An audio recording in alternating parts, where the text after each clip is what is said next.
Hello my dear friends. मैं अभिषेक कुमार आप सभी का अपने संस्थान के यूट्यूब चैनल पर स्वागत करता हूं।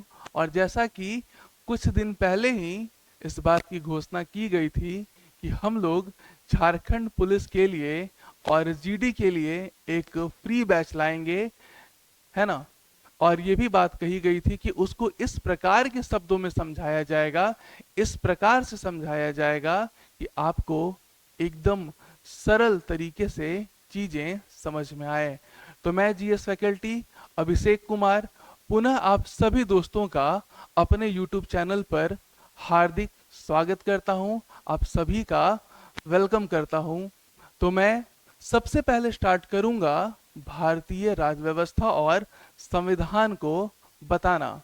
माय डियर फ्रेंड्स, वैसे तो जीएस के कई सेक्शन हैं जिसमें आपको पढ़ना होता है इतिहास, इसके अलावा अर्थशास्त्र, इसके अलावा इंडियन पॉलिटी, भारतीय राज्य व्यवस्था और संविधान, इसके अलावा आप ज्योग्राफी भी पढ़ते हैं।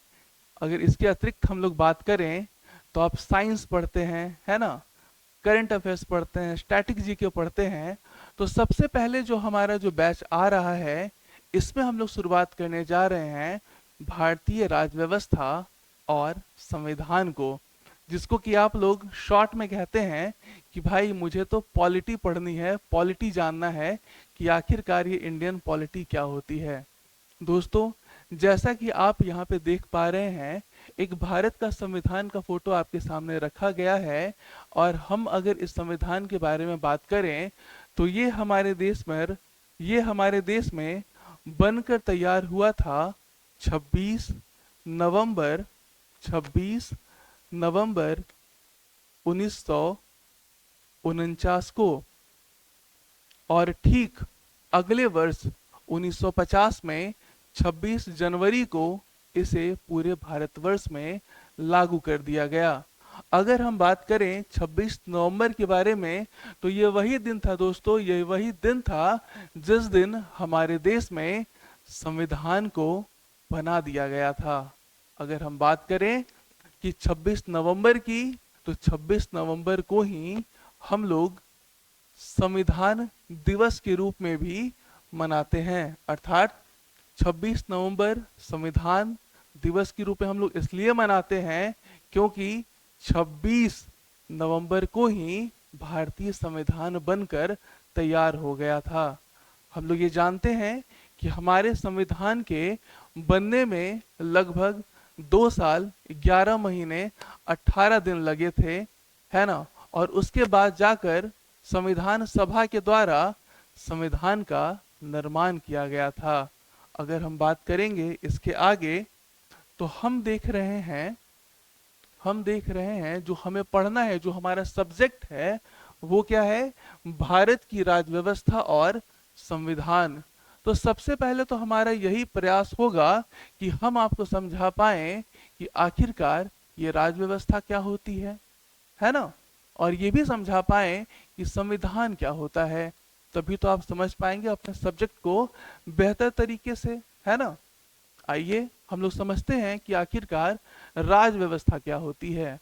अगर हम लोग बात करते हैं राज व्यवस्था की, तो हम लोग जानते हैं कि किसी भी देश को चलाने की जो व्यवस्था होती है, किसी भी देश को चलाने की जो व्यवस्था होती है, उसे ही तो कहा जाता है राज व्यवस्था। अगर हम बात करें भारत के परिप्रेक्ष्य में, तो भारत को चलाने की या फिर भारत को रूल करने की जो व्यवस्था है, इसी को तो कहा जाएगा भारतीय राज व्यवस्था। इसके आगे अगर हम बात करेंगे संविधान के बारे में, तो संविधान क्या होता है ये भी हम लोग देखने का प्रयास करेंगे। तो संविधान में लिखा गया है कि किसी भी देश के प्रशासन को चलाने के लिए कुछ मूलभूत नियमों की क्या होती है? आवश्यकता होती है, जिसका पालन उस देश में रह रहे नागरिकों के साथ साथ उस देश की सरकार को भी करना पड़ता है।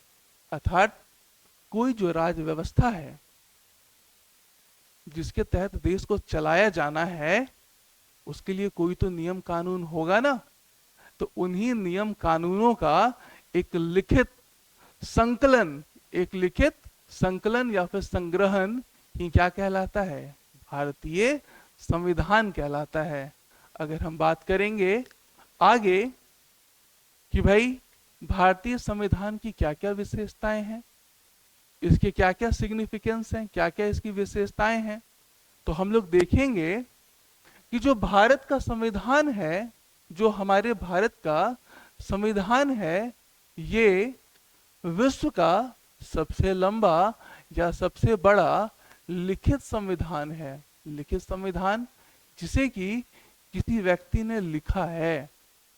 समझ रहे हैं बात को? ये रिटन है हमारा संविधान। जबकि अगर हम बात करेंगे ब्रिटेन की, तो हम ये जानते हैं, आप लोग भी कहीं पढ़े भी होंगे कि भाई ऐसा भी कोई देश है जिसका जो संविधान है, जो नियम और कानून बताए गए हैं किसी देश के व्यवस्था को चलाने के लिए, वो अलिखित हैं, जिसे लिखा नहीं गया है।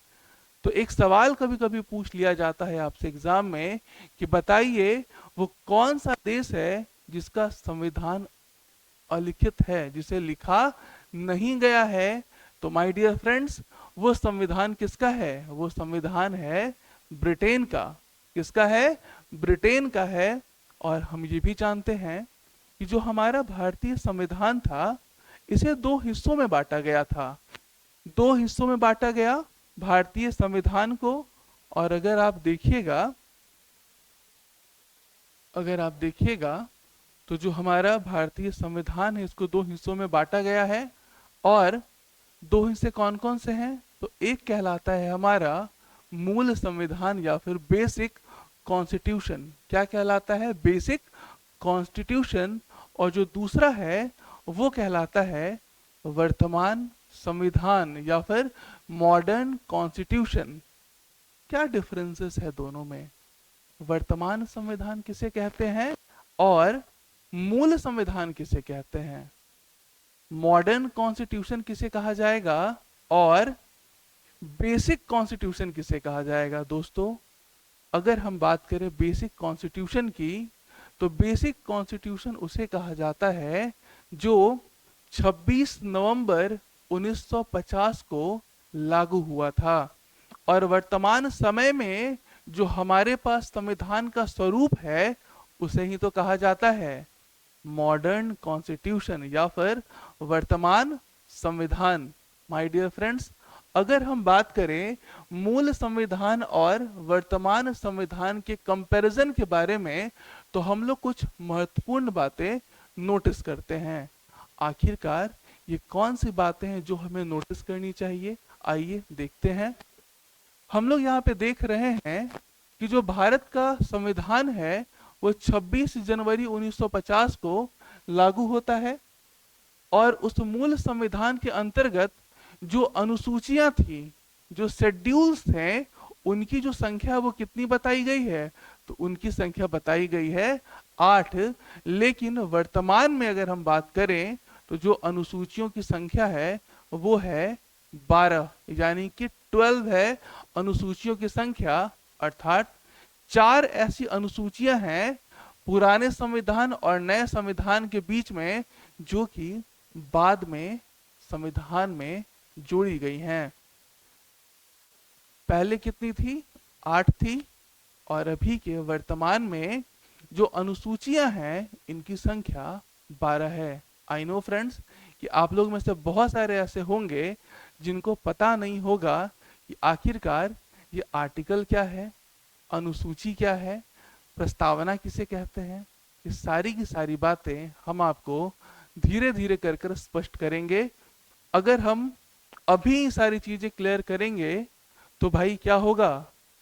अगर हम अभी सारी चीजें क्लियर करेंगे तो आप लोग ज्यादा कंफ्यूज करिएगा। इसलिए सिर्फ अभी इतना समझ जाइए कि हमारे संविधान में अनुसूचियां लिखी गई हैं। क्या लिखी गई हैं? अनुसूचियां लिखी गई है, जिसकी संख्या पहले 8 होती थी और वर्तमान में इसकी संख्या बढ़कर कितनी हो गई है? 12 हो गई है, 12 हो गई है। अगर हम देखेंगे तो संविधान के भाग भी बताए गए हैं, है ना? संविधान के भाग का भी जिक्र है। और जो हमारा मूल संविधान था, इसमें कुल भाग कितने थे? 22 थे। कितने भाग थे? 22 थे। लेकिन जो हमारा मॉडर्न संविधान है, जो वर्तमान का संविधान है, इसमें जो भागों की संख्या है वो 22 नहीं है, वो 22 से बढ़कर कितनी हो गई है, वो हो गई है 25। वो कितने हैं, 25 भाग हो चुके हैं। और अगर हम बात करेंगे अनुच्छेदों के बारे में, आर्टिकल्स के बारे में, तो जो हमारा मूल संविधान था, जो हमारा मूल संविधान था, इसमें अनुच्छेदों की जो संख्या थी वो थी 400, सॉरी, वो थी 395, 395। लेकिन अगर हम बात करें वर्तमान के संविधान के बारे में, तो इसमें अनुच्छेदों की जो संख्या है वो 395 से बढ़कर कितनी हो गई है, 470 से अधिक हो गई है। तो कुछ कंपैरिजन हम लोग यहाँ पे देख रहे थे, एक बार फिर से इसका हम थोड़ा सा रिवीजन करा देते हैं आपको। देखिए, 26 जनवरी 1950 को जो मूल संविधान था, इसके अंतर्गत अनुसूचियों की संख्या कितनी थी, 8 थी। कितनी थी, 8 थी। और भाग कितने थे, 22 थे। इसके अतिरिक्त अनुच्छेदों की संख्या यदि आपसे पूछी जाए तो वो कितने बताए गए थे, वो बताए गए थे 395। लेकिन वर्तमान समय में जो अनुसूचियां हैं, इनकी संख्या 8 से बढ़कर 12 हो चुकी हैं। अगर हम बात करें भाग की, तो भाग की संख्या 22 से बढ़कर 25 हो गई है। और अगर हम लोग बात करेंगे आर्टिकल्स की, अनुच्छेद की, तो जो अनुच्छेद हैं इसकी संख्या 395 से बढ़कर 470 से अधिक हो चुकी हैं, मोर देन 470। और ये इसमें लगातार वृद्धि भी होती रहती है, चेंजेस भी होते रहते हैं, है ना। लेकिन अगर हम लोग आगे बढ़ना चाहते हैं, इसे और आगे कंटिन्यू करना चाहते हैं, तो सबसे पहले हम आपके साथ ये भी डिस्कस कर लेना चाहते हैं कि आखिरकार हमारा सिलेबस क्या होगा, हम लोग किन चीजों को पढ़ेंगे भारतीय राज्य व्यवस्था और संविधान के अंतर्गत। तो आइए देखते हैं कि हमें अपने सिलेबस में किन किन चीजों को पढ़ना है, शामिल करना है।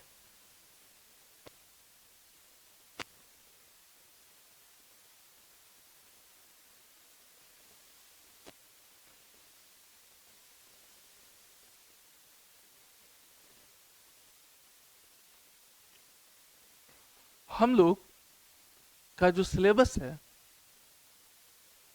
वो कुछ इस प्रकार से डिजाइन किया गया है कि आपको पॉलिटी समझने में बहुत ही आसानी होगी। एक क्रम वाइज तरीके से, एक निश्चित, है ना, या फिर ऐसे समझिए कि एकदम वो तरीका, वो क्रमबद्ध तरीका जिसके आधार पर आपको पॉलिटी की सभी घटनाएं, सभी प्रावधान एकदम सीरियल वाइज तरीके से सरल शब्दों में समझाए जा सकेंगे। इस प्रकार से ही हम लोगों ने अपना सिलेबस तैयार किया है। अगर बात की जाए सिलेबस की, तो हम लोग ये देख रहे हैं कि सबसे पहले हम लोगों को सिलेबस में जो पढ़ना है वो क्या था आपका, कॉन्स्टिट्यूशनल डेवलपमेंट ऑफ इंडिया, यानी कि भारत का संवैधानिक विकास। और हम ये भी देख रहे हैं कि जो भारत का संवैधानिक विकास है, इसको दो हिस्सों में क्या किया गया है, बांटा गया है ना। दो हिस्सों में किसको बांटा गया, कॉन्स्टिट्यूशन डेवलपमेंट ऑफ इंडिया को, भारत के संवैधानिक विकास को। और किन दो हिस्सों में बांटा गया है, तो ये दो हिस्से हैं, कंपनी रूल, कंपनी के अधीन शासन, और दूसरा जो है वो है आपका क्राउन रूल, यानी कि क्राउन के अधीन शासन। प्यारे दोस्तों, अगर हम बात करेंगे कंपनी के अधीन शासन, इसका मतलब है कि भारत का जो संविधान था, इसके जो बनने की प्रक्रिया थी, इसके जो विकास की जो प्रक्रिया है, ये तो तब से ही प्रारंभ हो गई थी जब से अंग्रेज भारत आए थे, जब से अंग्रेज भारत आए थे। लेकिन यदि हम इसको दो हिस्सों में डिवाइड कर दें, तो एक वो हिस्सा कहलाता है जो क्या है आपका कंपनी के अधीन शासन, जब ईस्ट इंडिया कंपनी का भारत में शासन चलता था।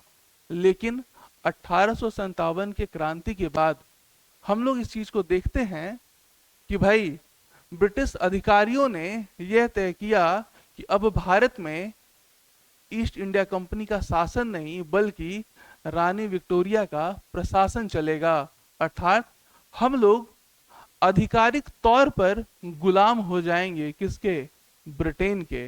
रानी विक्टोरिया अब साम्राज्ञी होगी भारत की, और उसके बाद का जो कालखंड है जिसके तहत भारत के संविधान का विकास किया गया, उसी को तो कहते हैं क्राउन के अधीन भारत या फिर क्राउन रूल।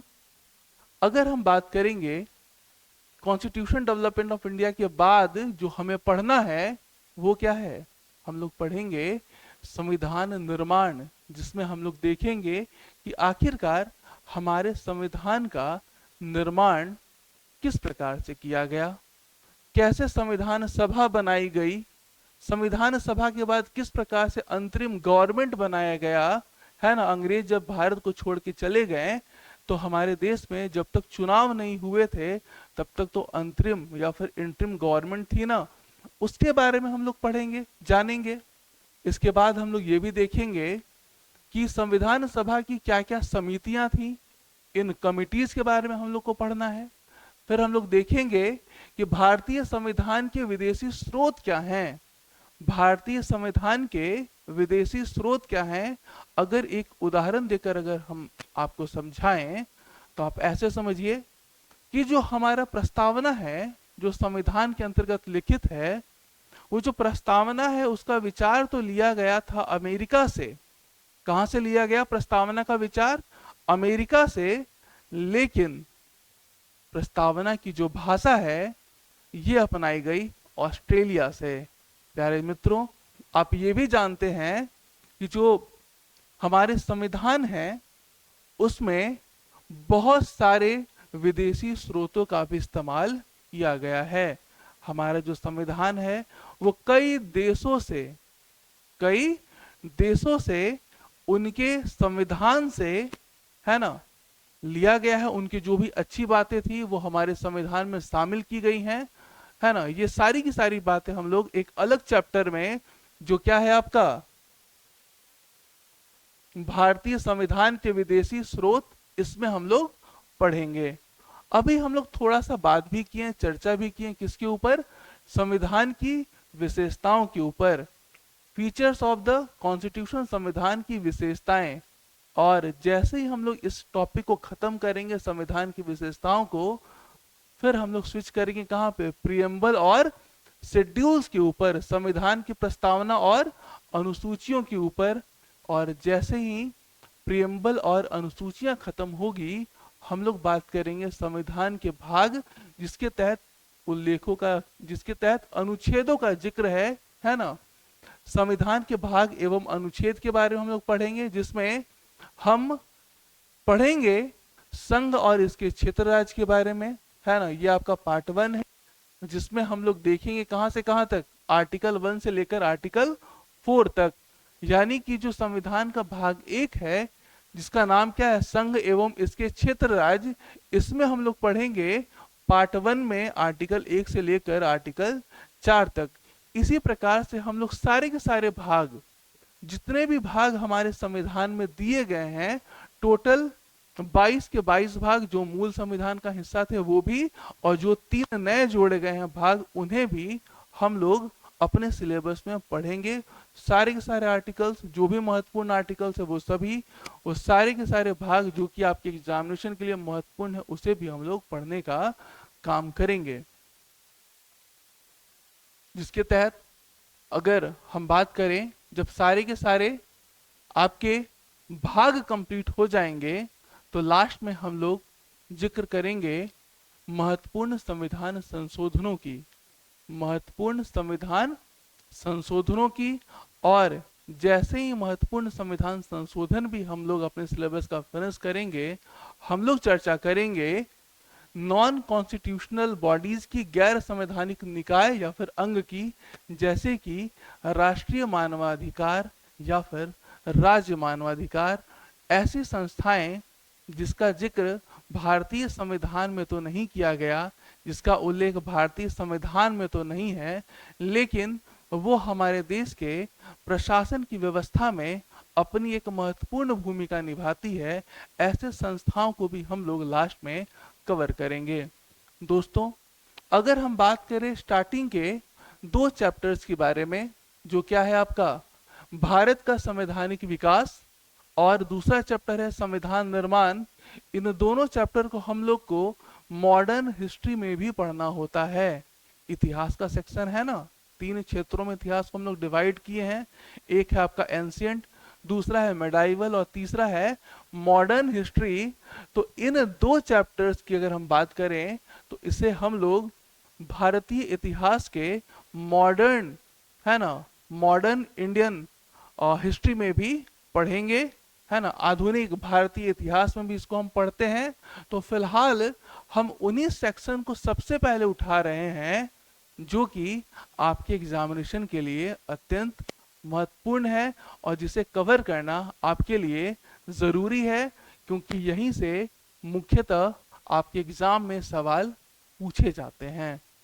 हालांकि ये जो 2 चैप्टर हैं इसे भी हम लोग कंप्लीट करने का कार्य करेंगे, लेकिन हम लोग सबसे पहले करेंगे उन महत्वपूर्ण मुद्दों को जो कि आपके एग्जाम के लिए ज़्यादा इम्पोर्टेंट रोल प्ले करेंगे। दोस्तों, अगर सिलेबस की बात की जाए तो ये जो पूरा का पूरा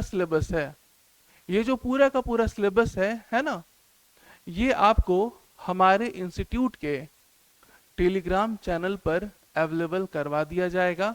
आप जाकर हमारे इंस्टीट्यूट के टेलीग्राम चैनल से, है ना, इस पीडीएफ को डाउनलोड कर सकते हैं, जहां पे आपके पास पूरा का पूरा सिलेबस मौजूद है, आपके पास भी चला जाएगा।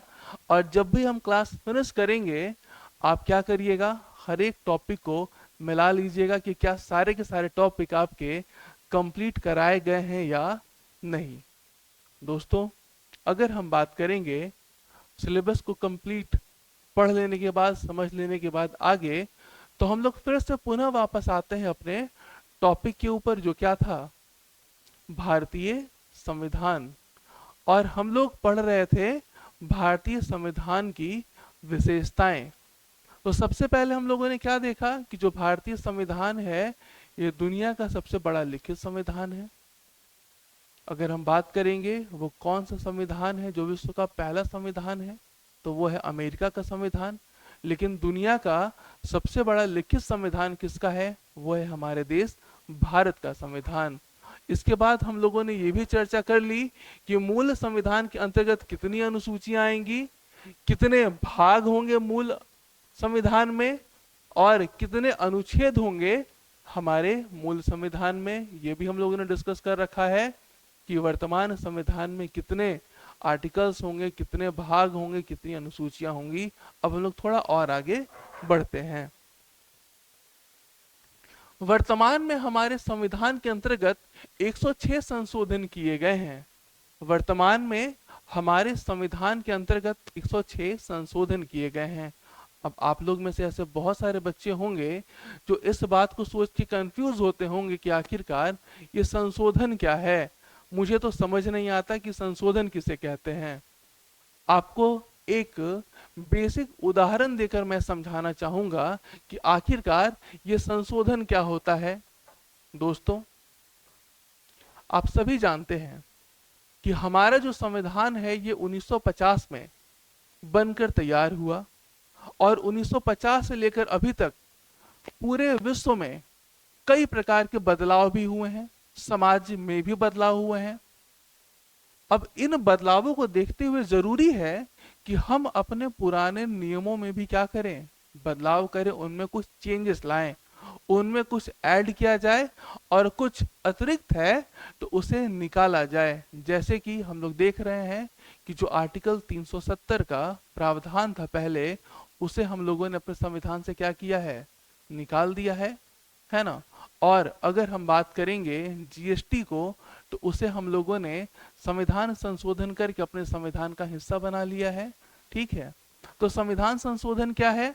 संविधान संशोधन एक ऐसी प्रक्रिया है जिसमें संविधान के तहत लिखे गए प्रावधानों को, है ना, नए तरीके से, नए समय की जरूरतों को देखकर उसमें परिवर्तन किए जाते हैं। अगर हम बात करेंगे आगे, तो हम देख रहे हैं जो चौथा पॉइंट है हमारा लिखा हुआ भारतीय संविधान की विशेषता के अंतर्गत, वो क्या है? भारतीय संविधान के विभिन्न विदेशी स्रोत हैं। भारतीय संविधान के विभिन्न विदेशी स्रोत हैं, और इन विदेशी स्रोतों में जो सबसे अधिक पार्ट जो कवर किया गया है या फिर लिया गया है हमारे संविधान में, वो लिया गया है 1935 के गवर्नमेंट ऑफ इंडिया एक्ट से या फिर भारत शासन अधिनियम के तहत। दोस्तों, हमारे संविधान का 70% लगभग जो हिस्सा है वो अंग्रेजों के द्वारा बनाया गया एक अधिनियम, जो 1935 में भारत आया, और इसी अधिनियम के तहत लिखे गए प्रावधान को हमारे संविधान में जगह मिली। और अगर हम बात करेंगे कि संविधान का कितना प्रतिशत भाग गवर्नमेंट ऑफ इंडिया एक्ट से लिया गया है, तो लगभग 70% भाग हम लोगों ने गवर्नमेंट ऑफ इंडिया एक्ट या फिर भारत शासन अधिनियम 1935 के तहत अपनाया है। और जो बाकी के जो भाग हैं संविधान के, उसे हम लोगों ने विभिन्न देशों से प्राप्त किया है। उदाहरण के तौर पर अगर हम बात करें, तो कुछ चीजें हम लोगों ने ब्रिटेन से ली हैं, यूएसए से ली हैं, आयरलैंड से ली हैं, ऑस्ट्रेलिया से ली हैं, कनाडा से लिए हैं, जापान से भी लिए हैं, Germany, south Africa, Russia and France, ये वो कुछ देश हैं जिससे हम लोगों ने अपने संविधान में कुछ चीजें अपनाई हैं। ये वही देश है जहां से हम लोगों ने इनके संविधान के अंतर्गत जो भी चीजें लिखी गई हैं उसे अपनाया है। तो जो बाकी का रिमेनिंग हिस्सा था, जो बचा हुआ हिस्सा था, उसे पूरा किया गया विभिन्न विदेशी स्रोतों से। दोस्तों, अगर हम बात करेंगे 5वें पॉइंट की, तो हम लोग ये देख रहे हैं कि जो भारतीय संविधान है ना, ये ना ही अधिक कठोर है और ना ही अधिक लचीला है। आखिरकार इस लाइन का मतलब क्या होता है कि भारतीय संविधान ना ही अधिक लचीला है और ना ही अधिक कठोर है? इसका मतलब यही है कि भारतीय संविधान में आसानी से फेरबदल नहीं किया जा सकता, आसानी से चेंजेस नहीं किए जा सकते, लेकिन अगर आवश्यकता हो तो कुछ प्रावधानों को अपनाकर, कुछ तरीकों को अपनाकर विशेष बहुमत के द्वारा हम लोग संविधान में संशोधन कर सकते हैं। हम लोग संविधान में संशोधन कर सकते हैं, इसीलिए तो कहा गया कि जो हमारा भारतीय संविधान है वो ना ही अधिक क्या है, कठोर है, और ना ही अधिक लचीला है, बल्कि वास्तव में जो हमारा संविधान है वो क्या है भाई? वो तो इन दोनों का मिश्रण है। अगर हम बात करें अमेरिका के संविधान की, तो हम लोग इस बात को देखेंगे कि अमेरिका का जो संविधान है वो भारत के कंपैरेटिवली कठोर माना गया है। क्यों? क्योंकि यहाँ पे संविधान संशोधन करना आसान नहीं है। ये आप जानते भी होंगे कि भारत में तो लगभग अभी तक 106 बार संविधान संशोधन कर दिए गए, लेकिन अमेरिका के संविधान में सिर्फ और सिर्फ 10 बार ही संशोधन किए गए हैं। Only 10 times. क्यों किए? यहाँ का जो संविधान है वो भारत के संविधान की तुलना में अधिक कठोर माना गया है, वहां पे बदलाव करना आसान नहीं है। लेकिन भारत का जो संविधान है वो ना ही अधिक कठोर है और ना ही लचीला। आसानी से परिवर्तन भी नहीं किया जा सकता, लेकिन समय पड़ने पर इसमें परिवर्तन किया जा सकता है। इसके लिए जरूरी क्या है? इसके लिए जरूरी है कि विशेष बहुमत प्राप्त हो, है ना। संसद में संविधान संशोधन करने के लिए विशेष बहुमत प्राप्त हो, 2/3 मत प्राप्त हो, तब जाकर हम लोग अपने संविधान में संशोधन कर सकते हैं। मित्रों, अगर हम आगे बात करेंगे अगले पॉइंट की, तो यहाँ पे हम लोग देख रहे हैं कि जो भारतीय संविधान है ये न्यायपालिका, कार्यपालिका और विधायिका तीनों को एक दूसरे से स्वतंत्र रखती है। भारत का जो संविधान है ये कार्यपालिका, विधायिका और न्यायपालिका को एक दूसरे से स्वतंत्र रखने का कार्य करती है। अगर हम बात करें किसकी, अगर हम बात करें सबसे पहले विधायिका की, कि आखिरकार ये विधायिका क्या होता है, लेजिस्लेचर क्या होता है, तो हम लोग इस बात को समझते हैं, हम लोग इस बात को समझते हैं कि विधायिका वो इकाई है जो कानून का निर्माण करती है, जो विधियों का निर्माण करती है ना, उसे ही तो क्या कहा गया है, विधायिका कहा गया है। और अगर हम बात करें विधायिका के बारे में, तो जो सेंटर है, जो केंद्र है, उसमें विधायिका का कार्य करता है हमारा संसद, इंडियन पार्लियामेंट। और अगर हम बात करेंगे राज्य की, तो राज्य में यही कार्य किया जाता है। झारखंड के परिप्रेक्ष्य में यदि हम बात करें, तो वो क्या है, हमारा विधानसभा, झारखंड का विधानसभा, जहां पे कानून बनाए जाते हैं, नियम बनाई जाती हैं, विधियां बनाई जाती हैं। अर्थात विधायिका वो जगह होती है जहां पे कानून का निर्माण किया जाता है, उसे आप क्या कहते हैं, विधायिका कहते हैं। अगर हम बात करेंगे कार्यपालिका के बारे में, अगर हम बात करेंगे कार्यपालिका के बारे में, एग्जीक्यूटिव के बारे में, तो कार्यपालिका वो संस्था होती है जो विधियों को लागू कराने का कार्य करती है। जो कानून बनाए गए हैं विधायिका के द्वारा, उसे लागू कराने का जो कार्य है वो किसके द्वारा किया जाता है, वो किया जाता है कार्यपालिका के द्वारा। वो किसके द्वारा किया जाता है, कार्यपालिका के द्वारा। और अगर हम बात करेंगे कार्यपालिका की, तो कार्यपालिका भी दो स्टेजेस में यदि हम डिवाइड करें, तो एक तो हमारा हो जाएगा यूनियन गवर्नमेंट, और एक हमारा हो जाएगा स्टेट गवर्नमेंट। यानी कि कार्यपालिका के भी दो स्तर पे अगर आप जांच करेंगे, जो कानून को लागू कराने का काम करती है, तो एक क्या है आपका संघ की सरकार, जैसे कि भारत सरकार, गवर्नमेंट ऑफ इंडिया। और जो दूसरा है वो क्या है आपका स्टेट गवर्नमेंट, जो राज्य की सरकार है। इसे माना गया है कार्यपालिका। कार्यपालिका वो संस्था होती है जो कानून को लागू कराने का कार्य करती है, या फिर विधियों को लागू कराने का कार्य करती है। अब हम बात करेंगे लास्ट में किसकी, न्यायपालिका के बारे में। जो न्यायपालिका है हमारे देश की, उसका ये प्रमुख कर्तव्य है कि वो संविधान में लिखे गए प्रावधानों की चर्चा करे, उसके बारे में बताए कि आखिरकार ये जो लिखित प्रावधान है ये कहना क्या चाहती है। लिखित कानूनों की जो व्याख्या है, व्याख्या करने का कार्य दिया गया है न्यायपालिका को। और इसे यह भी कार्य दिया गया है कि जो कानून का पालन न करे, उसे विधि संगत, उसके ऊपर विधि संगत कार्रवाई भी की जाए। तो न्यायपालिका क्या है, जो लिखे गए कानूनों की व्याख्या करता है और विधि संगत कार्रवाई भी करता है यदि कानूनों का पालन ना किया जाए।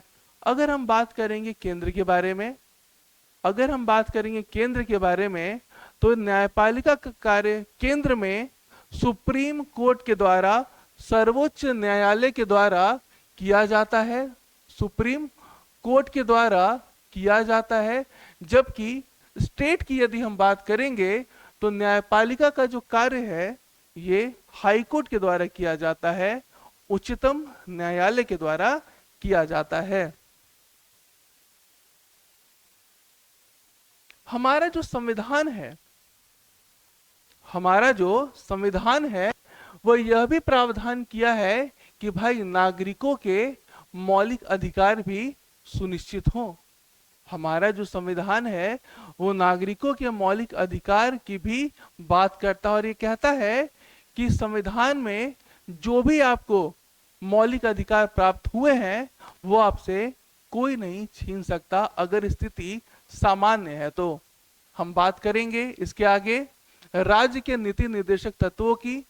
अगर हम देखते हैं राज्य के नीति निर्देशक तत्वों की, डीपीएसपी के बारे में यदि हम लोग बात करें, तो इसमें लिखा गया है हमारे संविधान के अंतर्गत कि आखिरकार एक राज्य के क्या कर्तव्य होने चाहिए, और उन कर्तव्यों को किस प्रकार से राज्य सरकार या फिर केंद्र की सरकार को लागू करना चाहिए, है ना। और उन कर्तव्यों से जनता का कल्याण सुनिश्चित हो, ये दायित्व है किसका? राज्यों का। ठीक है, ये दायित्व है किसका? राज्यों का। राज्य जब हम आपको यहां पे बताते हैं, तो राज्य के अंतर्गत पॉलिटी में भाग 3 और 4 में राज्य का मतलब भारत सरकार या फिर यूनियन गवर्नमेंट भी शामिल होती है। ठीक है, राज्य का मतलब पूरा का पूरा देश भी होता है, अकॉर्डिंग टू पार्ट 3 और 4। आगे यदि हम बात करेंगे तो आर्टिकल 51A के तहत हमें कुछ मौलिक कर्तव्य भी बताए गए हैं, जो कि रशिया से लिया गया है। रशिया से ये प्रावधान लिया गया है, जिसमें हम लोग इस बात को देखते हैं कि आखिरकार, है ना, सिर्फ हम लोग अपने अधिकारों की ही बात करेंगे या फिर हमारे कुछ मौलिक कर्तव्य भी हैं जिसे हम लोग पालन करते हैं या फिर करना चाहिए। आगे हम बात करेंगे, हमारा संविधान हमारे राष्ट्र को पंथ निरपेक्ष बनाता है। पंथ निरपेक्ष का मतलब, पंथ निरपेक्ष का मतलब यही है कि हमारे देश की कोई भी आधिकारिक धर्म नहीं है। हमारे देश में किसी भी धर्म को ऑफिशियली अडेप्ट नहीं किया गया है, ऑफिशियली माना नहीं गया है। आधिकारिक तौर पर कोई भी धर्म हमारे देश में मौजूद नहीं है, अर्थात सभी धर्मों के लिए एक समान नजर रखता है हमारा देश, है ना। लेकिन वही हम बात करेंगे पाकिस्तान या फिर अन्य देशों के बारे में, तो आप जानते हैं कि ऐसे देश बहुत सारे हैं दुनिया में जिनका अपना एक ऑफिशियल रिलीजन है, और वो रिलीजन आप जानते हैं इस्लामिक रिलीजन, है ना। लेकिन भारत में किसी भी प्रकार के धर्म को प्रमुखता नहीं दी गई है, सभी धर्म समान रूप से एक्सेप्टेबल हैं भारत में, और सभी लोगों को यह अधिकार है कि वो जिस भी धर्म को फॉलो करना चाहे, उसका प्रचार प्रसार करना चाहे, वो बिल्कुल फ्री है, उसे कोई रोक टोक नहीं है। हमारे संविधान के तहत भारतीय संविधान के प्रत्येक नागरिक को, हमारे संविधान के तहत भारतीय संविधान के प्रत्येक नागरिक को एकल नागरिकता प्रदान किया गया है। क्या प्रदान किया गया है? एकल नागरिकता प्रदान किया गया है। क्या होता है एकल नागरिकता? इसके बारे में थोड़ा सा हम लोग एग्जाम्पल के तहत समझेंगे। अगर हम बात करेंगे एकल नागरिकता की, तो ये वो नागरिकता है जो कि देश के द्वारा प्रदान किया जाता है। वो नागरिकता है जो कि देश के द्वारा प्रदान किया जाता है, और राज्य के राज्य के द्वारा अलग से कोई नागरिकता प्रदान नहीं की जाती है। जैसे कि हम लोग झारखंड में रहते हैं, तो हम लोग ये नहीं कहते हैं कि हम लोग झारखंड के नागरिक हैं। हम लोग झारखंड में रहते हुए भी इस बात को कहते हैं कि नागरिक कहाँ के हैं हम लोग नागरिक हैं भारत के। लेकिन यदि हम बात करेंगे अमेरिका की, तो अमेरिका में दोहरी नागरिकता का प्रावधान है, वहां पे ड्यूअल सिटीजनशिप का प्रावधान है। वहां पे नागरिकता जो है, एक तो आपको संघ के द्वारा, देश के द्वारा प्रदान किया जाएगा, और दूसरी जो नागरिकता है वो राज्य के द्वारा भी प्रदान की जाती है। अर्थात वहां पे दोहरी नागरिकता है, लेकिन हमारे देश में जो नागरिकता प्रदान करने का तरीका है वो सिंगल है, वो एकल है। एक ही आधिकारिक तौर पर संस्था है जो कि आपको नागरिकता प्रदान कर सकती है। अगर 13वें पॉइंट के बारे में हम लोग बात करें, 13 नंबर का पॉइंट के बारे में हम बात करें, तो संविधान के अंतर्गत 18 वर्ष से ऊपर के सभी लोगों को मतदान करने का अधिकार प्राप्त है। संविधान के अंतर्गत 18 वर्ष से ऊपर के सभी लोगों को मतदान देने का अधिकार प्राप्त है। इसका मतलब यही है कि वयस्क मताधिकार का अधिकार भारत की समस्त जनता को है। इसमें किसी प्रकार का कोई भेदभाव नहीं किया गया है, ना ही जाति के आधार पर, ना ही लिंग के आधार पर, ना ही जन्म के आधार पर, है ना, जन्म स्थान के आधार पर, ना ही वंश के आधार पर, किसी भी प्रकार से कोई भेदभाव नहीं है। पुरुष है तो वो भी वोट कर सकता है, महिला है वो भी वोट कर सकती है, किसी भी वर्ग का इंसान हो, किसी भी वर्ग का व्यक्ति हो, वो भी अपना वोट कर सकता है, अमीर हो वो भी वोट करेगा, गरीब हो वो भी वोट करेगा।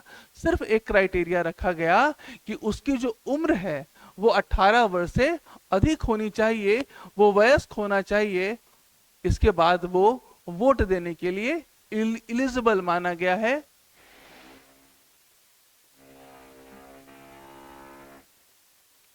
भारत में तीन स्तर के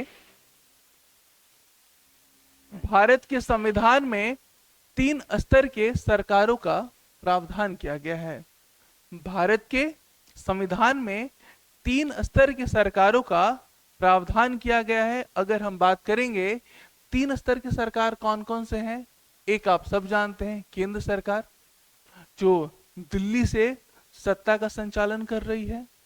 एक है राज्य सरकार जो राज्य की राजधानी से सत्ता का संचालन करती है। और जो तीसरा है, इसे हम लोग कहते हैं स्थानीय सरकार, जो कि स्थानीय लोगों के द्वारा चुनी गई है। अर्थात स्थानीय सरकार के अंतर्गत आते हैं पंचायत और नगर पालिकाएं। यहाँ पे हम लोग देख रहे हैं कि भारत में जो सरकारें हैं इसको तीन स्तर में डिवाइड किया गया है, बांटा गया है।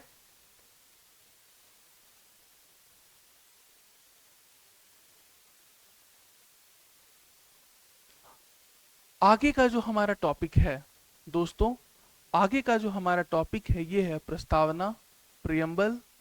इसे हम लोग अगले क्लास में कंटिन्यू करेंगे। प्रस्तावना में हम लोग ये जानेंगे कि आखिरकार प्रस्तावना क्या होती है, कहाँ से इसका विचार लिया गया है, इसकी भाषा कहाँ से ली गई है। इसके अलावा हम जानेंगे कि आखिरकार प्रस्तावना का मतलब क्या है, प्रस्तावना को उद्देशिका क्यों कहा गया है। हिंदी में आप ये देखते हैं कि प्रस्तावना को कभी उद्देशिका के नाम से भी जाना जाता है।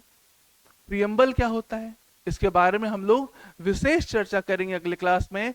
हम लोग ये भी देखेंगे कि आखिरकार जो प्रस्तावना है इसको लाने की आवश्यकता क्यों थी और किस कारण से भारत में सुप्रीम कोर्ट ने, सर्वोच्च न्यायालय ने प्रस्तावना को संविधान की आत्मा और संविधान निर्माताओं के मन की कुंजी कहा है। तो सारी की सारी इंपॉर्टेंट बातें जो प्रस्तावना से संबंधित है ये हम लोग करेंगे अगले क्लास में। आज के लिए हम लोग इतना ही रखते हैं। जो सिलेबस है जिसे हमें पढ़ना है ये हम लोग अपने इंस्टीट्यूट के टेलीग्राम चैनल पर डाल देंगे, वहां से आप लोग पूरा का पूरा सिलेबस डाउनलोड कर लीजिएगा, है ना। और उसी सिलेबस के अकॉर्डिंग हम लोग अपनी कक्षाओं को संचालित करेंगे। और ये हमारा प्रयास रहेगा कि जैसे जैसे हम लोग टॉपिक कंप्लीट कराएंगे उस टॉपिक के खत्म होने के बाद जो पूर्व में पूछे गए सवाल हैं इसके प्रैक्टिस भी आपको करा दिए जाए। और आप लोग जुड़े रहिए हमारे संस्थान के चैनल के साथ, इसे लाइक करना ना भूलें। हमारे संस्थान का जो यूट्यूब चैनल है इसे सब्सक्राइब करें और अपने और मित्रों में शेयर करने का भी प्रयास करें ताकि हमें भी मोटिवेशन मिले और हम और अच्छे कंटेंट के साथ आपके सामने मौजूद हों और बैचेस लाएं और आपके लिए और अधिक प्रयास किया जाए हमारे संस्थान के द्वारा। जय हिंद।